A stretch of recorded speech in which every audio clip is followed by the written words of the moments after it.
मैंने जब 2 जून 2018 को लॉ कमीशन को भी हम ये लिख कर दिए थे और ये जो कोविड कमेटी बनाई गई थी उसके सामने भी मैं खुद गया था, जिसमें हमने इस वन नेशन वन इलेक्शन की मुखालिफत की। और हमारा मानना यह है कि this is a solution in search of a problem. इसको अगर डिस्क्राइब करना है, this is a solution in search of a problem. अब ये नहीं बताया जा रहा है कि ये करने की क्यों ज़रूरत पड़ रही है आपको। सरकार ये बोलती है कि आपके पॉलिसी पैरालिसिस होता है, कॉस्ट ऑफ एक्सचेकर को खर्चा होता है।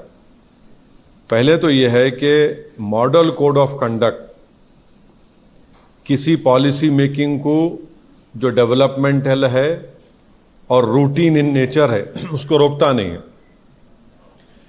नंबर 1। दूसरी बात यह है कि इलेक्टोरल डेमोक्रेसी एक पिलर है हमारे भारत के पूरे कॉन्स्टिट्यूशन का। अब ये वीक कंसिडरेशंस पर अगर सरकार, मोदी सरकार ये कह रही है कि हमको पूरे इलेक्शन एक साथ करा देंगे हम, एडमिनिस्ट्रेटिव कन्वीनियंस, इकोनॉमिक वायबिलिटी, तो अगर कॉन्स्टिट्यूशनल रिक्वायरमेंट्स अगर फाइनेंशियल एडमिनिस्ट्रेटिव कंसिडरेशंस पे होगा तो ये तो अलग कॉन्सिक्वेंसेस होंगे, इसके एब्सर्ड कॉन्सिक्वेंसेस होंगे। तो फिर अगर आप ये बोलेंगे भाई सिविल सर्विस काम नहीं कर रहा है, पुलिस काम नहीं कर रही है, निकाल दो। जुडिशरी में बहुत से केसेस पेंडिंग है, जुडिशरी को बंद कर दो। तो ये ऐसा नहीं हो सकता है। इसीलिए ये जो वन नेशन वन इलेक्शन की बात नरेंद्र मोदी 2019 से कर रहे हैं, 2019 में जब उनको दोबारा कामयाबी मिली तो उस वक्त ऑल पार्टी मीटिंग हुई थी पार्लियामेंट की, लोकसभा की लाइब्रेरी में। उसमें तमाम पार्लियामेंट में जितने एमपीज थे, लोकसभा राज्यसभा के, उनके पार्टी के लीडर्स को बुलाया गया। उस मीटिंग में मुझे अच्छी तरह याद है कि मेरी पार्टी और लेट हमारे जो सीपीएम के लीडर सीताराम येचुरी, हमने इसकी मुखालिफत की थी। तो नरेंद्र मोदी का पूरा गेम प्लान यही है कि नेशनल पार्टीज रहें और दूसरे तमाम रीजनल पार्टीज, छोटे पार्टीज हमेशा के लिए ख़त्म हो जाएं। आप देखिए कि अगर नेशनल इलेक्शन होगा तो मुद्दा नेशनल होगा, रीजनल इलेक्शन होगा असेंबली का, विधानसभा का, तो रीजनल मुद्दा होगा। नरेंद्र मोदी ये चाहते हैं कि रीजनल मुद्दा कभी बने ही नहीं। इलेक्शन होगा, अगर हैदराबाद पार्लियामेंट का इलेक्शन होगा तो जाहिर है दिल्ली में जो भी जीत कर जाएगा क्या करेगा।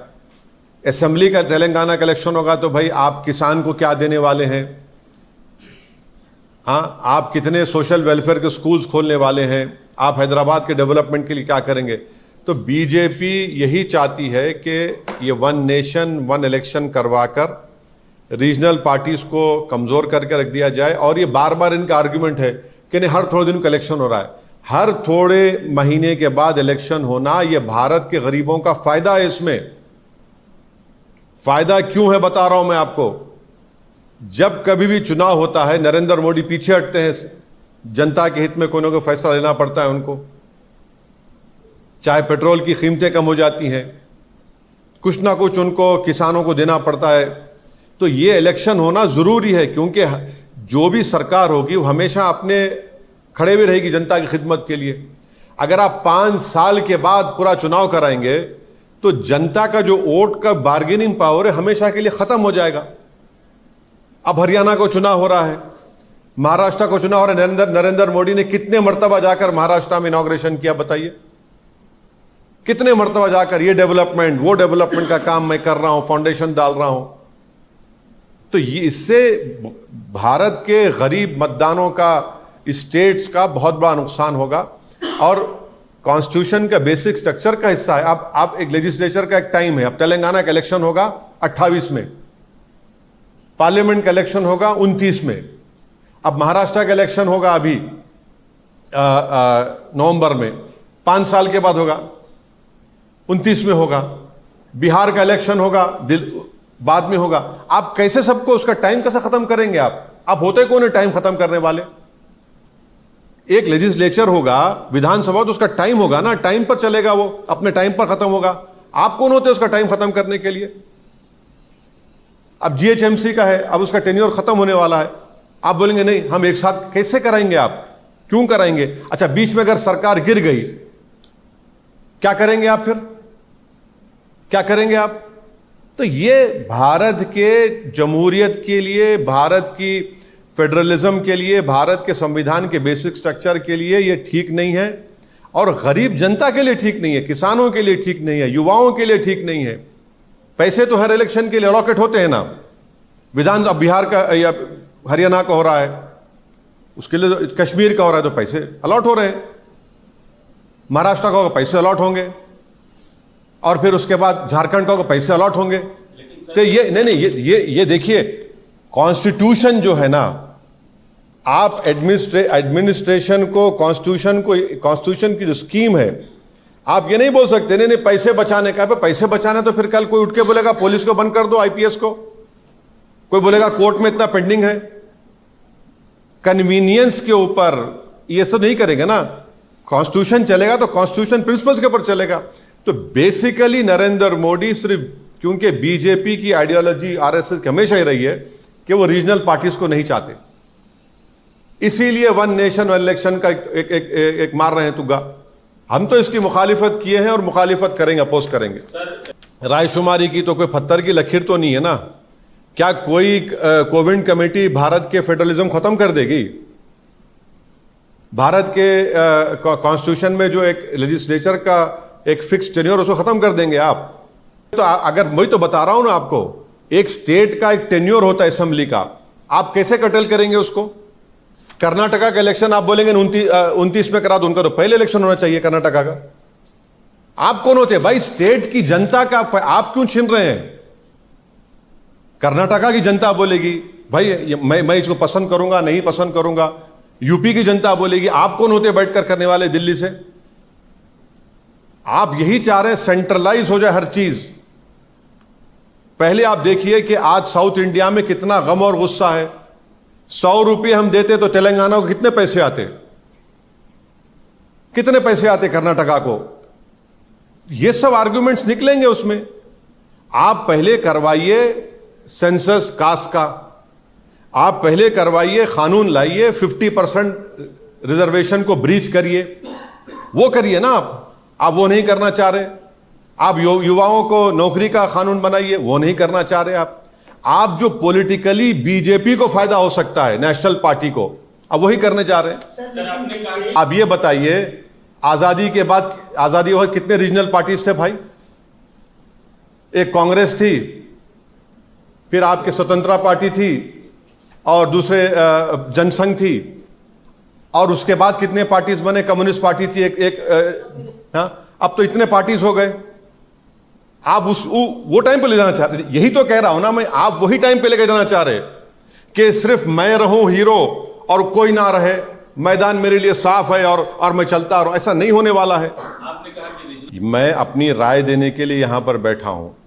मैं शुरू से प्राइम मिनिस्टर की जो उस वक्त मीटिंग हुई थी, उस वक्त मैं और लेट येचुरी साहब ओपनली मुखालिफत किए थे, और उस मीटिंग में नरेंद्र मोदी का चेहरा लाल हो गया था एकदम, क्योंकि जितने पार्टीज थे वो मोर और लेस सपोर्ट कर रहे थे। अब किसी नाम लेना नहीं चाह रहा मैं। बास का एम्बिग्यूअस स्टैंड था, मगर क्लियर कट स्टैंड हमारा और येचुरी साहब का था कि हम इसके खिलाफ है। और नरेंद्र मोदी उस मीटिंग में अच्छी तरह याद है, अगर मिनट्स है तो निकाल के दे दे गवर्नमेंट। मोदी ने कहा कि देखिए महाशय ऐसा बोल रहे हैं कि हमको फायदा होगा और नेशनल पार्टीज को फायदा होगा। मिसाल दिए मोदी, देखिए जगन आंध्रा में उस वक्त क्या हुआ, उड़ीसा में क्या हुआ। मोदी हम नहीं चाहते, बीजेपी नहीं चाहती, आरएसएस नहीं चाहती कि रीजनल मुद्दा कभी बने चुनाव में। हमारी बात में सब्सटेंस है, ऐसी तो बात नहीं। विरोध करना जमहूरियत का हिस्सा है। अगर विरोध नहीं होगा तो फिर डिक्टेटरशिप हो जाएगी। नहीं, हम इसके मेरा बोलना है कि वन नेशन वन इलेक्शन के AIMIM पार्टीज के खिलाफ थी, है और रहेगी। अगर पार्लियामेंट में लेकर आएंगे हम उसका अपोज करेंगे। जनता के पास भी जाकर हम बताएंगे कि आपका नुकसान होने वाला है। अगर कोई सरकार 5 साल के लिए बन जाएगी, क्या काम करेगी भाई? वो प्रदेश का मुद्दा कभी मुद्दा ही नहीं बनेगा। अब इतना बड़ा स्टैचू गिर गया छत्रपति शिवाजी का, अपन सोचिए थोड़ी देर के लिए, अगर एक चुनाव होगा तो मोदी बोलेंगे मैं ही सबसे बड़ा हूं, बस मुझे देखो, मैं बोल रहा हूं। कभी नहीं बनेगा। अब उत्तर प्रदेश में मोदी ने कहा था कि वो जो जानवर रोडों में भाग रहा है, थर्ड फेज के बाद कहां वो जानवर आज भी फिर रहा है, खा रहा है। ये बेसिक स्ट्रक्चर के खिलाफ है, फेडरलिज्म के खिलाफ है, कॉन्स्टिट्यूशन की जो स्कीम है उसके खिलाफ है, और ये डेमोक्रेसी के लिए ठीक नहीं है और जनता के लिए ठीक नहीं है। इजराइल जो है दुनिया का सबसे रेसिस्ट कंट्री है। अपार्थाइड अगर कहीं जिंदा है दुनिया में तो इजराइल में जिंदा है। और इजराइल में पैलेस्टाइन के लोगों के लिए रोड अलग है और इजराइलियों के जो सिटीजन है उनके लिए रोड अलग है। वेस्ट बैंक और गाजा एक ओपन प्रिजन बन चुका है। इजराइलियों ने 40,000 के करीब लोगों को मौत के घाट उतार दिया है अपने टेररिज्म की वजह से। इजराइल एक टेररिस्ट स्टेट है। 10,000 से ज्यादा बच्चों को मार दिया, 15,000 से ज्यादा महिलाएं मर गई हैं, 13 लाख के करीब लोग बेघर हो चुके हैं, कोई अस्पताल बाकी नहीं रहा। और ये दुनिया ये देख रही है तमाशा।